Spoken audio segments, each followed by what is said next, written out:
শুরু হয়েছে, আপনি শুনানিতে কি বলার চেষ্টা করেছেন?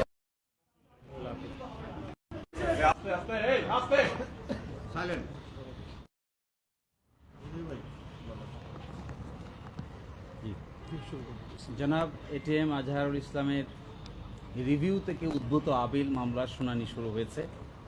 আজকে আমাদের পক্ষে শুনানির প্রায় 90% শেষ হয়ে গেছে। বাকি 10% শুনানির সকালে 1 নম্বর আইটেম আকারে বাকি অংশ শুনানি অনুষ্ঠিত হবে ইনশাআল্লাহ। আমরা এই শুনানিতে মূল কথা যেটা বলেছি, প্রথম হলো আমরা বলেছি রাজনৈতিকভাবে উদ্দেশ্য প্রণোদিত হয়ে জামায়াতের নেতৃবৃন্দকে আগে ফাঁসি কার্যকর করা হয়েছে। তিনি এখনো বেঁচে আছেন। তার ফাঁসি যে রায় দেওয়া হয়েছিল এটিও ছিল রাজনৈতিক বিবেচনায় তাকে টার্গেট। কারণ হলো যে একটি ঘটনায় তাকে ফাঁসি দেওয়া হয়েছে, সেই ঘটনায় সাক্ষীরা এসে আদালতে বলছেন যে তারা 3 কিলোমিটার এবং 3.5 কিলোমিটার দূরে থেকে তারা দেখেছেন যে আজহার সাহেব নাকি ঘটনার সঙ্গে জড়িত, এবং এটাও বলেছেন যে আয়োরকে নিয়ে যে স্টেটমেন্ট আমরা বলেছি, আয়োর কাছে যে আমাদের স্টেটমেন্টটা আদালতে যারা এসেছেন তারা না আসা সত্ত্বেও আমাদেরকে কোনো কন্ট্রাডিকশন নিতে দেন নাই, এবং কাস্টমার ইন্টারন্যাশনাল ল অর্থাৎ আন্তর্জাতিক আইনের প্রযোজ্যতা হবে না এই মর্মে আপিল বিভাগ আগে রায় দিয়েছেন জনাব কাদের মোল্লার মামলায়। আমরা আজকে এটাও বলেছি যে আন্তর্জাতিক আইনের প্রযোজ্যতা ছাড়া ইন্টারন্যাশনাল ক্রাইমস ট্রাইব্যুনাল আইনের অধীন সম্ভব নয়। আমি আশা করব আমাদের আপিল বিভাগ পূর্ণাঙ্গ বেঞ্চ আন্তর্জাতিক আইনের প্রযোজ্যতা এখানে অবশ্যই পজিটিভ অর্থে ডিসাইড করবেন। জনাব আজহারুল ইসলাম সাহেবকে 2 নম্বর, 3 নম্বর এবং 4 নম্বর চার্জে যে মৃত্যুদণ্ড দিয়েছেন, এই মৃত্যুদণ্ড থেকে তাকে বেকসুর খালাস ইনশাআল্লাহ। এবং এটা যে আগে জনাব কাদের মোল্লাকে শর্ট অর্ডারের মাধ্যমে যেভাবে মৃত্যুদণ্ড কার্যকর করা হয়েছে, এই কার্যকর মৃত্যুদণ্ডের প্রসেস এই ভারতীয় উপমহাদেশের 400 বছরের ইতিহাসে এই ধরনের কোনো ঘটনা কোনোদিন ঘটে নাই। তারপরেও একজন ব্যক্তির রিভিউ মামলা নিষ্পত্তি হয়ে যাওয়ার পর একটি সংক্ষিপ্ত আদেশের মাধ্যমে তার মৃত্যুদণ্ড 2013 সালের 12 ডিসেম্বর কার্যকর করা হয়। তড়িঘড়ি করে, যেহেতু 14 সালের 5 জানুয়ারি নির্বাচন হওয়ার কথা ছিল, তাই রাজনৈতিক প্রতিপক্ষকে ঘায়েল করার জন্যই তড়িঘড়ি করে শর্ট অর্ডার দিয়ে একটি মৃত্যুদণ্ড কার্যকর করা হয়েছে। সব কিছু নিয়ে প্রশ্ন উঠবে এবং সবকিছুই আদালতের রায়ের মধ্যে আসবে। অতীতে যাদের ব্যাপারে এই ধরনের অবিচার করা হয়েছে, মৃত্যুদণ্ড কি পদ্ধতিতে কার্যকর করা হয়েছে, কি ফাইন্ডিং দিয়ে কার্যকর করা হয়েছে, সবকিছুর ব্যাপারেই আমরা আজকে সাবমিশন রেখেছি। আমরা আশা করব আমাদের এই উচ্চ আদালতের পূর্ণাঙ্গ বেঞ্চ তাদের রায়ে এই সব কিছুর একটা রিফ্লেকশন থাকবে এবং বাংলাদেশে অতীতের করা এই বিচার ব্যবস্থার একটি সম্মানজনক সমাধান হবে। আপনি কয়েকটা জায়গায় একটা জায়গায় আপনি এটা বলার চেষ্টা করেছেন, আর আরেকটা বলেছেন যে বিচারকটা বলেছেন যে এই যে ভুলটা, উনি বলছেন যে আজহারুল ইসলাম ছিলেন না, ওনারা বলছেন যে না এটা সত্য হওয়া উচিত। আসলে কি বলার চেষ্টা করেছেন?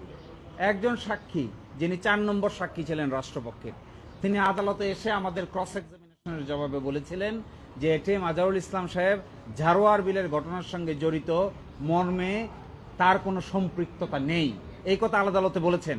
কিন্তু সেইটিকে অতীতের আমাদের আপিল বিভাগ এই নেইটিকে তার সাথে সত্য নয় বলে পড়তে বলেছিলেন আমাদেরকে।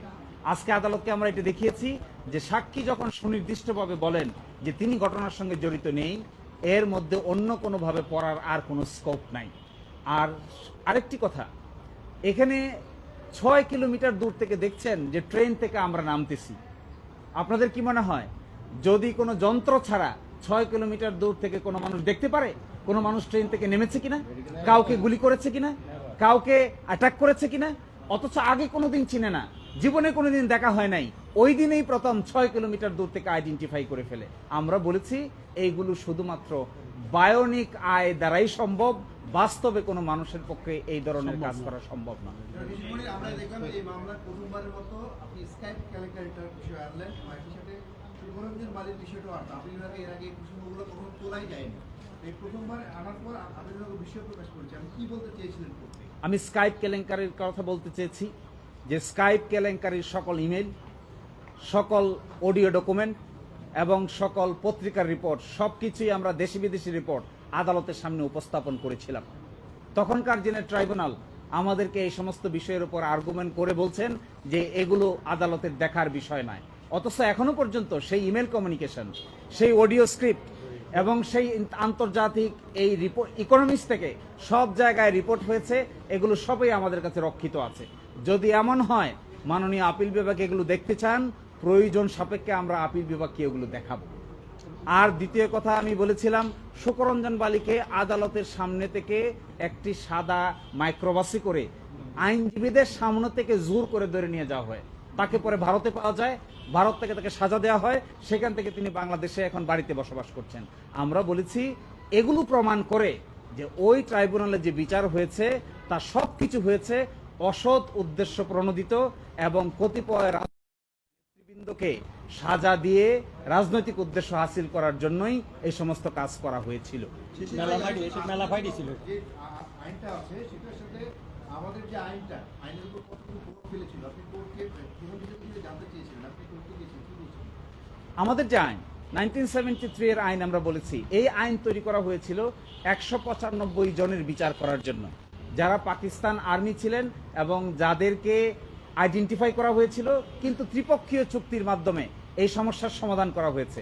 কিন্তু আজকে যাদেরকে সিভিলিয়ান আকারে ট্রাই করা হয়েছে, বিচার করা হয়েছে, অন্যায়ভাবে নতুন করে সাক্ষী তৈরি করে নিজের মতো করে ডকুমেন্ট তৈরি করে, আমরা বলেছি এটা সম্পূর্ণভাবে শুধুমাত্র রাজনৈতিক প্রতিপক্ষকে ঘায়াল করার জন্যই এই ধরনের উদ্যোগ নেওয়া হয়েছে। শিশির ভাই, আপনি একটি জায়গায় একটি রেফারেন্স এনেছিলেন ম্যাডাম জাস্টিস জিনা তারা ম্যাডামের বিষয়। তিনি এই রায়ের পর্যবেক্ষণ বা রায়ের জায়গায় তার অবস্থান কি করেছিলেন? তিনি স্পষ্ট করে বলেছেন চার্জ নম্বর 2 এবং 3-তে যে ধরনের সাক্ষীর উপর ভিত্তি করে এখানে মৃত্যুদণ্ড দেওয়া হয়েছে, তিনি বলছেন এই ধরনের সাক্ষীকে মোটেও বিশ্বাস করার সুযোগ নাই। 3 কিলোমিটার দূর থেকে যাকে যে দেখতে পায় তাকে আমি কি করে বিশ্বাস করি। তিনি এটাও বলেছেন যিনি 6 কিলোমিটার দূর থেকে লুকিয়ে থেকে দেখতে পায় তাকে আমি কি করে বিশ্বাস করব। যিনি নিজের সন্তানের নাম বলতে পারেন না, তার সন্তান কয়জন এটাও বলতে পারেন না, কিন্তু তিনি আসামির নাম বলেন, তাকে কি করে আমি বিশ্বাস করব। এই কথা বলে তিনি এদের সাক্ষ্যগত কোনো মূল্য নাই এবং এদের উপর বিশ্বাস করে কাউকে সাজা দেওয়া যাবে না, এবং এটিএম আজহার সাহেবকে 2 নম্বর চার্জ এবং 3 নম্বর চার্জ থেকে তিনি বেকসুর খালাস দিয়েছেন। ঠিক আছে, ওকে।